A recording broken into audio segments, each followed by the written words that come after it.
What's up, everybody, and welcome back into the Nebraska side of Play the Fight Song, the college football show for everybody, where we cover Power 4 to all the way down to G5 and more. So check out the general show if you haven't before. Play the Fight Song on this YouTube channel. Give it a look, give it a listen, let us know what you think.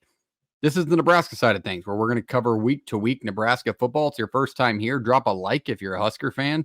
Hit the subscribe button. We are going to take you through week-to-week preview, recaps, all the good stuff in between.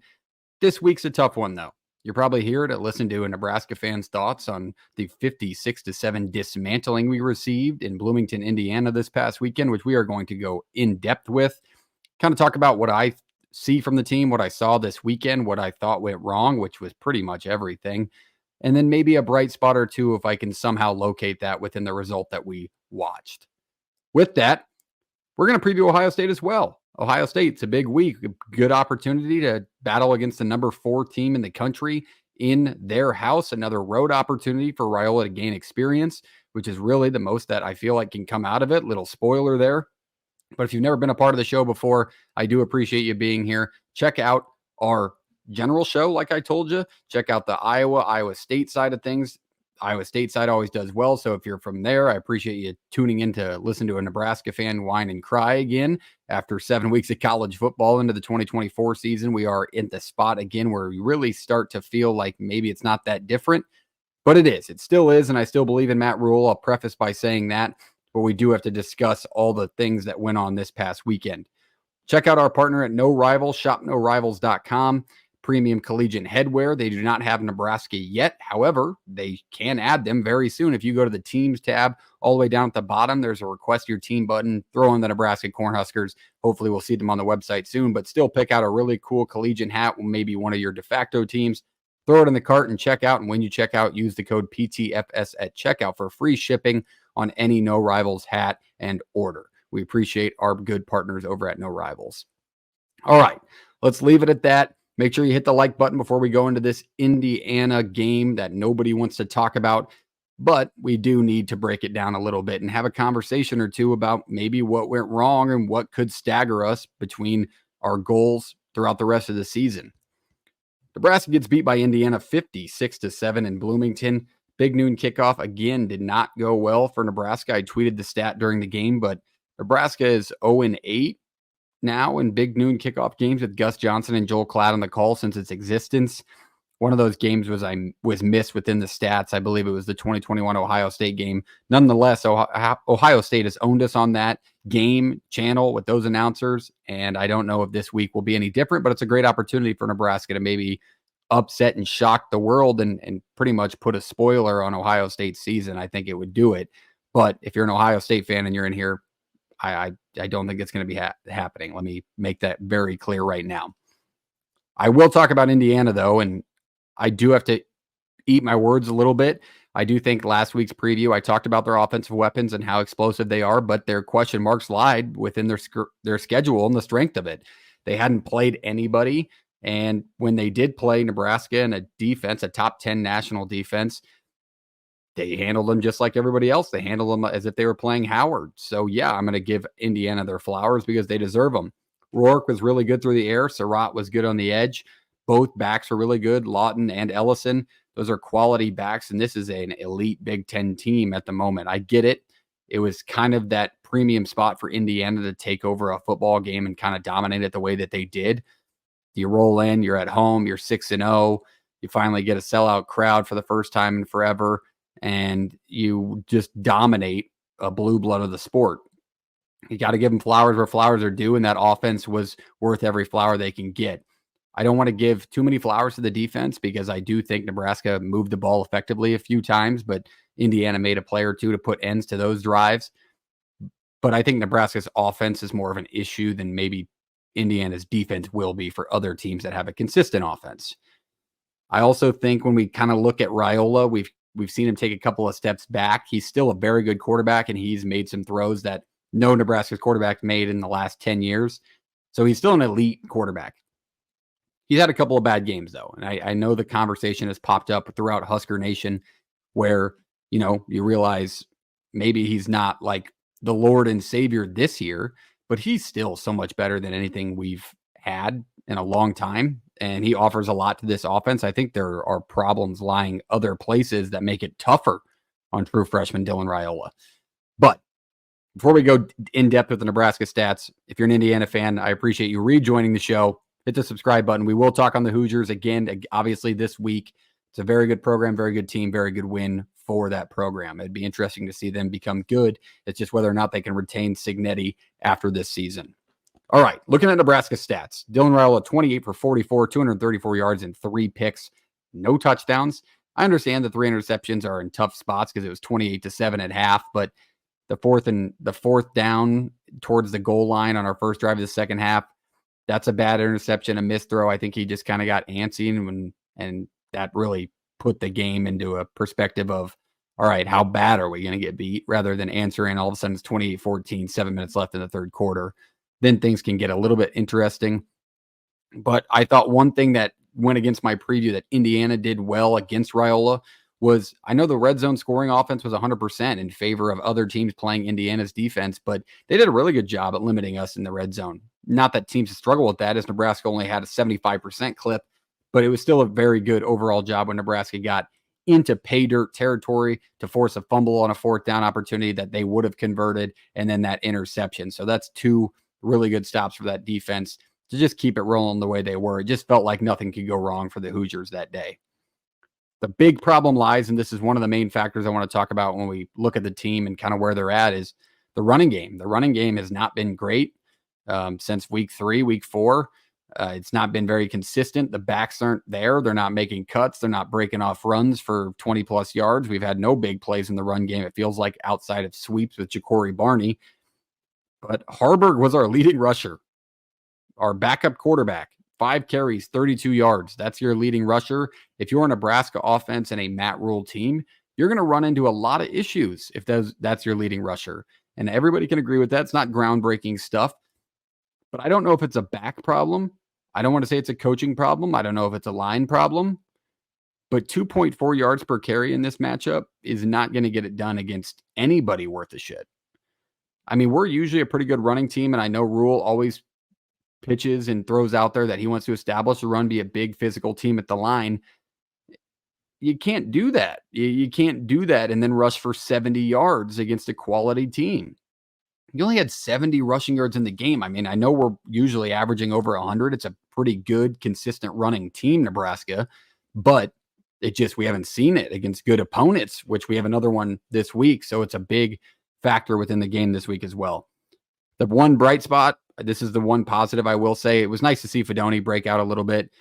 Had a nice block on the edge on the touchdown run from Barney, but 6 catches, 91 yards. That's a pretty good day for him from what we've seen this year. So hopefully they can get him rolling, because it just adds in a weapon for Raiola to throw to. And he hasn't had many open receivers to find, it seems, which brings me to my next point. Wide receivers, are they not getting open? Because I don't think it's an offensive line problem where Dylan Raiola is under stress the first second he drops back. But it just seems like on those extended plays where maybe he's taking sacks or throwing it away or rolling out of the pocket, we simply cannot get open. And with the experience that we recruited, maybe not Isaiah Nayor. I get that he hasn't played a ton of college football games. But like Jamal Banks, you've played enough games. Like, we got to start to create some separation. This raises another question when it comes to coaching. Is Garrett McGuire cut for the job? I like Garrett McGuire. He seems like a cool dude, cool person. He's 24 years old. So can I say good kid? He's even younger than I am. I don't know if he's cut for the job. He's got a really talented receiving core, and none of them have taken steps forward since the start of the season. I haven't seen any development with anybody. I mean, they do a good job at getting open in the middle, but like Barney, we're going to need to see some development from him. And I don't know if Garrett McGuire is the guy that's going to be able to get Barney to the next level. I mean, I like Garrett McGuire. I know people are very defensive of him because he's 24 years old. I get that. But this is a big-time college football program, and you can't have a 24-year-old staggering your wide receiver core when you have a 5-star passing quarterback behind the helm. So I wonder if Garrett McGuire's job should be in question as much as Satterfield or Foley's. Like, our wide receivers have not been there the last few games. Against good opponents, they've been non-existent. Nair went off against Illinois for a few plays, but like the last couple of games, we got to create separation. We're just not doing so. No explosive players was my next point written down. And what I mean by that is I don't know if we have a back that's explosive. I know Dowdell is a physical back. Emmett's got some jukes in him. But do we have an Amir Abdullah-esque player that can go to the outside, bounce a run, make a couple of jukes, and get 20 to 25? Like, I haven't seen our offense do that, and I haven't seen any breakaway speed from any player on that offense. I can't name one player that has breakaway speed. Jalen Lloyd, but we don't get him in the mix that much. That was another bright spot. We got him a couple of looks this week, but we have no really explosive players. If I have one guy that I'm like, yep, one-on-one down the sideline, you're not catching him. Can you name one? Can you? Because, I mean, even then, I think you're pushing it, or at least you got to think about it. It's no standout like, oh, yep, T Magic. He's in the open field. He's gone. Oh, yep, Trey Palmer. You're not probably going to catch him. Like, we don't have that this year, which is a big problem. Hopefully it's Jalen Lloyd, and maybe we can get him in the mix going a little bit, but that's a big problem. Firings. I do want to talk about firings. I know a lot of people out there want to say, hey, fire Marcus Satterfield, fire Ed Foley, fire these, fire this. I know I just talked about maybe McGuire losing his job. I don't know if it's useful right now. Maybe at the end of the year, you readdress because it is year 2. But I don't know if right now does you any benefit. Like I really don't, because you talk about Satterfield and what he does. He showed some really good schemes this year. Last year, I kind of put an asterisk next to it because he just simply did not have the weapons to run an effective offense, a quarterback that could throw the ball consistently, good targets on the outside. Now I would say he has a good quarterback, good targets on the outside, and we've seen some better schemes from him this year. But I don't want to put it all on his back. But sometimes the play calling is questionable enough that the question should arise if he should have a job at Nebraska or not. I think a lot of the time Nebraska fans have a preconceived notion of who Satterfield was because of the narrative that came out of South Carolina. Like, yes, South Carolina fans were glad to get rid of him, and he had his issues there, but it was kind of a new start, new look, new offense, different style than what Beamer's squad wanted to run now. But I don't know if you can say that yet. Like, I think Nebraska fans checked out on Satterfield before we played our first game with him in a headset. Some of you. And it's not a personal attack, but maybe it's like, hey, give him his chance, because I do think the offense is still better than last year simply because of the weapons and some of the schemes we've seen. But like some of those T formations schemes and that we've used with Bonner, the double play action screen we used last week against Rutgers, beautiful. Like some of those things are really good. Not to say another offensive coordinator couldn't do that, but it's not the worst of the worst. Like Ed Foley's group this year has been the worst of the worst. Like we're getting within the 30-yard line or 25-yard line, and we're like, yep, go for it. 4th and 12. That's a unit that you're like, all right, holy shit, man. There's no talent. There's no schematics. There's nothing. I don't know if he's eating at too many barbecue joints, but it is frustrating as a fan. This is a fan perspective to sit there and watch special teams either not come out on the field or fail over and over again like they've been doing.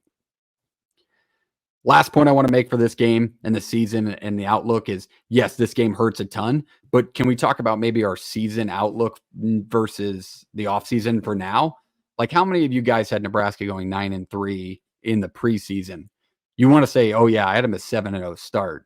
Yeah, that was a 7-0 start before you realized Illinois was a legitimate football team, and you realized Rutgers was competitive, and now you realize Indiana is legitimately a Big Ten contender. Did your perspective change? Like, you can't say 7. Yeah, you had 7 wins made up of opponents that were not supposed to be as good as they are. So things change. And it's not that they only good against Nebraska. Like, Indiana has dismantled everybody before Nebraska. Illinois has competed on the road at Penn State and just took down Michigan. So those are legitimately good teams. Colorado looks like somewhat of a contender in the Big 12, believe it or not. Like, they're still up the top of that picture because of how far Utah has fallen. But like, Nebraska is still a better team than they were last year. And I know we're getting tired of it. I know everybody says, oh, we said the same thing about Frost. But we also didn't talk about the fact that the culture is different. Like, it's not coaching mistakes. It's schematic errors that can be fixed with maybe coordinator hires, but it's not like Frost where you hear all these stories or you're just getting, I don't know. There's just something different about it. Like, you can tell Rule's more invested after adversity than Frost was, at least in my opinion. Let me know below what you think on the coaching situation. I get we're tired of it, but it's just something we got to go through. and we're still on schedule. I mean, we're 5-2. I think if the last 5 years, if you said, hey, you're going to start this year 5-2, you would have taken that faster than you could have ever believed. But maybe with the offseason hype you built up in your head, and then after the first couple of games where we're 3-4-0 against UNI and Colorado and those opponents, then you're like, all right, 9 wins now. Would your preseason self be as mad as you are now after knowing what we know with how teams progress, like Indiana and Illinois? Is your preseason expectation tainted by your midseason expectation because of the opponents that we faced? Like, I think we're still fine. I wanted to get to 6-7 wins this year. I had us at 7-5, which is completely on the table with what we've seen from other teams. Yeah, it still hurts. It still sucks. You never want to get dismantled on national television in a primetime game. No, but I don't think it's like panic. Everybody hit the wall. But all right, that's the Indiana game. I know I went longer than I normally do, but another reason for that is Ohio State. Everybody kind of knows what's going on with Ohio State, right? I'm not going to tell you anything groundbreaking with the Buckeyes. A lot of these names are at the top of the Big Ten. It's a team at top of the Big Ten. So let's go into the Buckeyes, as that is the end of our Indiana discussion. Hopefully we never have to bring it up again. But this week, Nebraska gets an opportunity to play the number 4 team in college football. Huskers travel to Columbus to play in front of 100,000 people against the Buckeyes of Ohio State, who are coming off a bye week and a loss against Oregon.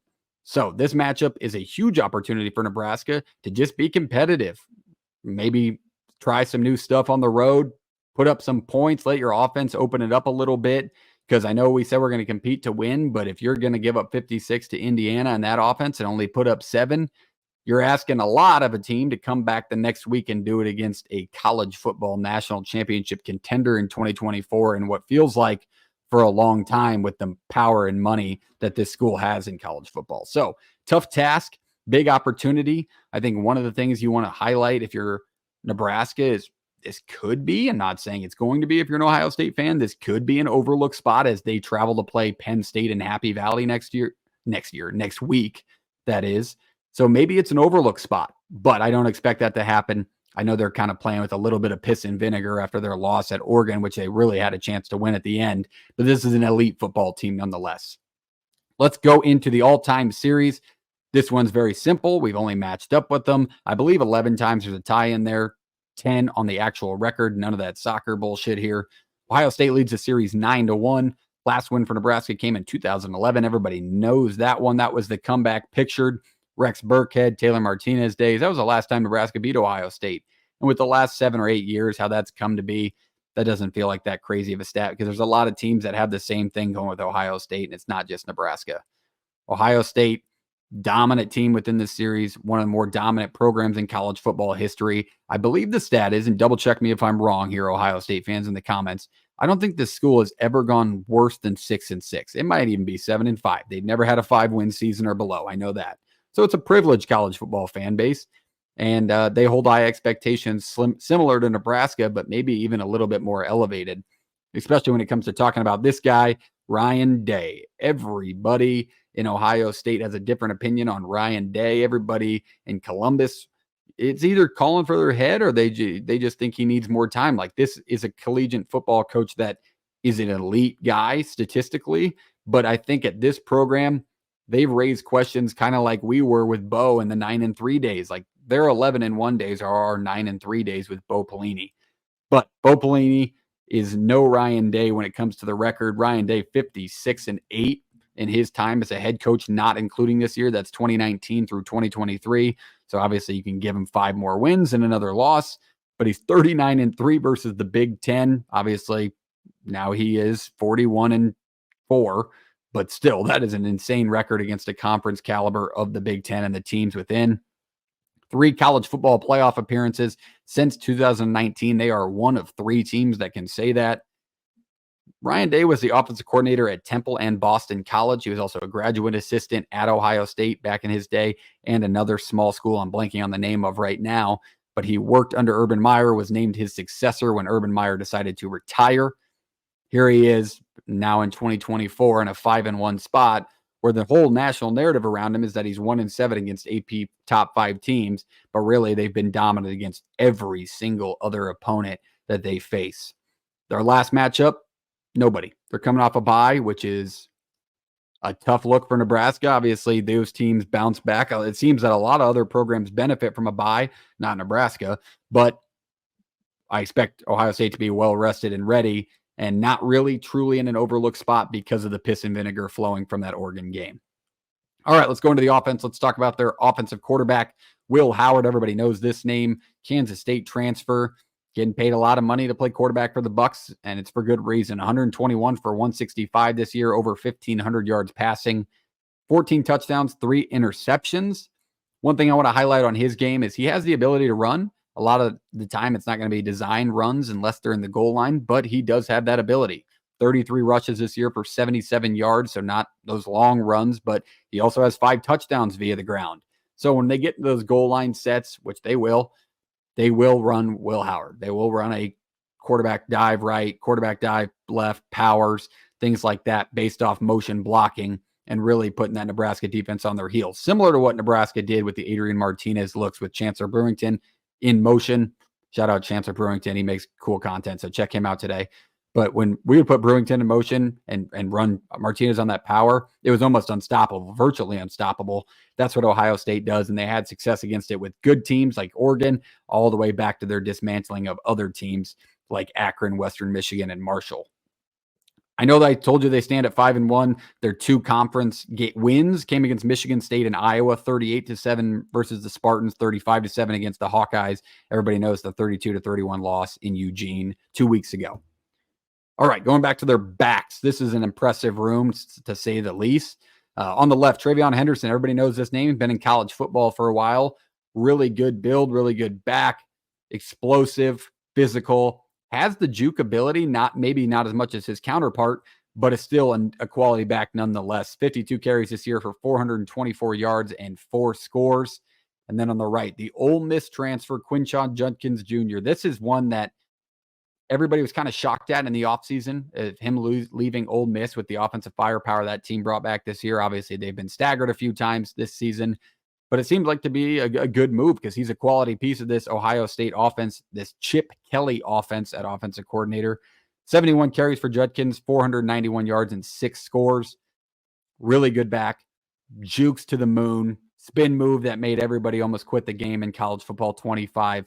So this is an elite group that I expect to carry the ball at least 40 to 45 times in this game with the way Ohio State's offense can run the football.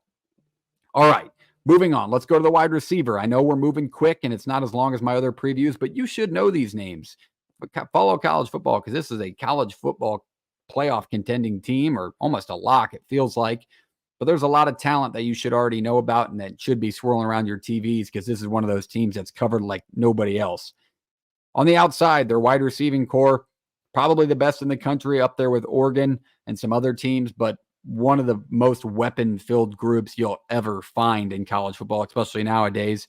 On the left, Emeka Mbuka, this is the senior receiver who is a very quality one at that. 40 receptions, 526 yards, 6 scores. Really shifty, can make catches in traffic. Not as physical, but he can win those battles just because of how smooth he is at that position. Has a lot of college football experience, has a lot of guys that came before him that he learned from that are elite in the NFL on Sundays.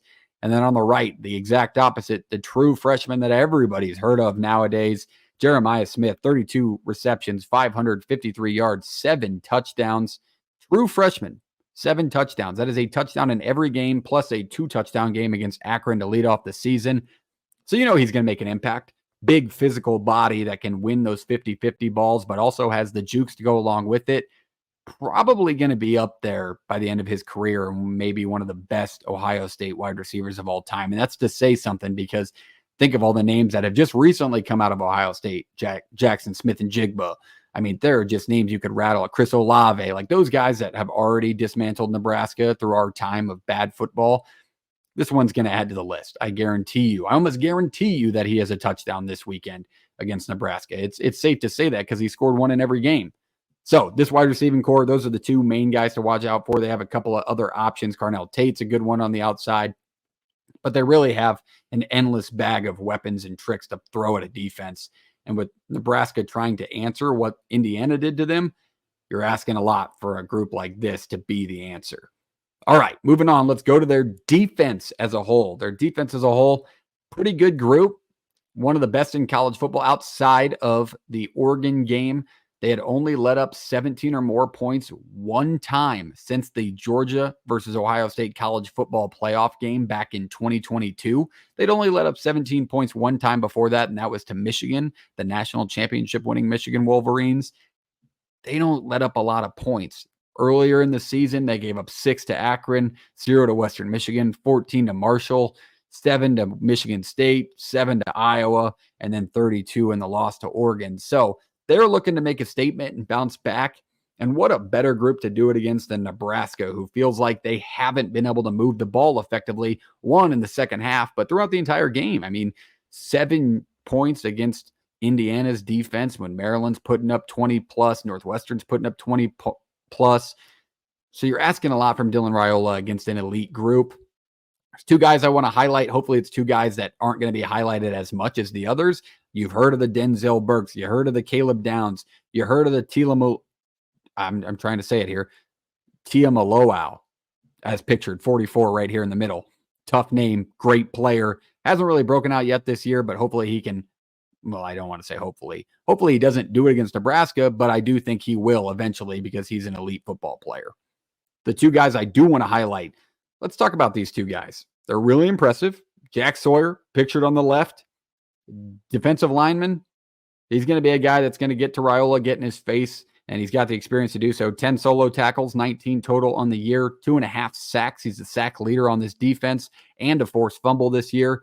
They haven't gotten home as much as you thought, but their secondary is so elite that their defense keeps them in the game majority of the time, especially even against quality opponents, because Oregon got a few breaks their way as well. On the other side, Cody Simon. Cody Simon, really, really good linebacker for this group. 12 solo tackles, 25 total, a sack for him, and 4 pass breakups. So he's a quality linebacker that can cover a back or 2 from that position. These are 2 guys maybe you won't hear a ton about, but I do think will make an impact to the game on Saturday. It's a good group. I don't expect Nebraska to put up a lot of points. And you know me, if you've been here before and you listened to these before, I've had Nebraska winning every game and every preview. And if you can't tell by the tone of my voice and the kind of the way I'm hyping up the Ohio State Buckeyes, this is going to be the week where I don't have maybe Nebraska winning on the prediction side of things. If you have not been a part of the show before and you're an Ohio State fan, I am offering a free cap from our friends at No Rivals if you hit the score prediction on the nose in the comments. So drop a prediction in the comments. Let me know what you think the score is going to be. And if you hit it on the nose, I will, and No Rivals will send you a free cap on us of your choosing. So that's almost a $40 value. No shipping, obviously, because you're using the code PTFS. And we will send you one if you hit the score prediction on the nose. With that being said, I think there are some keys to the game or things I'd like to see from Nebraska in this matchup. I'd like us to be competitive. And when I say that, I mean I want Nebraska to fight. I want them to run the ball better. I want them to get to at least 4 yards a carry, maybe. That'd be nice to see. I'd like to see more established of a line. I thought we mixed and matched Mazuka and Gatula last week. They're going to have tough matchups up front. I like to see the wide receivers create more separations. And really, in this opportunity and the situation Nebraska's in as a 28-point dog or whatever it is, open it up. Make some plays, like throw deep balls. If they get picked off, they get picked off. What's the worst that can happen? That's when you find weird stuff that happens, deflections into catches and touchdowns. Like that's when weird stuff happens. So open it up a little bit. It doesn't have to be ground and pound, dive right, dive left. It can be sweep left. It can be T formation, Bonner on the reverse, things like that. So you're really going to have to show some different looks. It doesn't have to be fake punts and really gimmicky stuff, double passes. But let's see some schematics that maybe are going to be like, all right, there we go. Now we can do stuff with that and give your athletes a chance to show what they can do. So I'd really like to see that from Satterfield. I'd like to see Raiola a little bit more comfortable, make the short throws, take a little less sacks, get out of the pocket, throw it away rather than try and extend a play in a pocket and then come up with the sack and take hits for no reason. But really, I'm looking for Nebraska to stay competitive. That would be a win for me with the way this team looked last week and the way that things are lining up for Ohio State on homecoming to come off a bye and a loss to really prove to America that they're still a national title contender and Nebraska is just in their way. So that could definitely happen. Do I expect it to happen? Yeah, unfortunately, I do. I think this week is going to be almost as ugly as last week. I think we get a couple of touchdowns to make it look somewhat better, but I do think Ohio State rolls in a home spot here. I got Ohio State 52-14 against this Nebraska team. Until this offense gets more consistent and shows me what they can do, it's hard to give them more than 14 points. It's hard to throw up 17 because we can't make any field goals. But I think Ohio State just has too many weapons, maybe forces a couple of turnovers here and there, and rolls their way through another Nebraska team. And it's just a too tough of a spot for Nebraska. I mean, it's a loaded roster. It's one of the best teams in college football, so that's not saying much. I'm not saying everything's hitting the fan, the season's over, but it's just too much in this spot for Nebraska to beat a team like Ohio State with the weapons that they have. So that's just where I see the game. If you have different thoughts than anything I said throughout the entire preview, let me know in the comments. It's obviously something I'm very passionate about, do a lot of research in, try and help you with information on maybe what to look for future opponents, but you should know most of this one. Check out our Iowa show. Check out our Iowa State show. Check out No Rival, shopnorivals.com. Use the code PTFS at checkout. Drop those score predictions. So when you hit them on the head, I can send you a free cap. Maybe your girlfriend, wife will like you more than they do now because you'll look better with the cool cap on. So do that. Also, Christmas is around the corner. You could be the best Christmas gift giver ever and send somebody a No Rivals hat. Use for PTFS for free shipping at checkout. Shout out No Rivals. Shout out you for being here. Last time, please like the video, share, subscribe, do all of those things. Ring the bell for notifications if you'd like to know when I drop a preview, because I do it week to week, and we're going to go even further in depth with more opponents than this. However, I just think everybody knows Ohio State, so that's why I was more short with this one and wanted to go into the Indiana game further. With that, I got Nebraska falling to 5-3 on the season with a few good opportunities ahead of them that we will preview after that. But this is too much to ask for this Nebraska team to bounce back from a loss like that against the number 4 team in the country. So that's where I see it. We will see you next week. Drop those comments today. Hit the like button. Hit the subscribe button. Appreciate you being here. Love you. Go Big Red.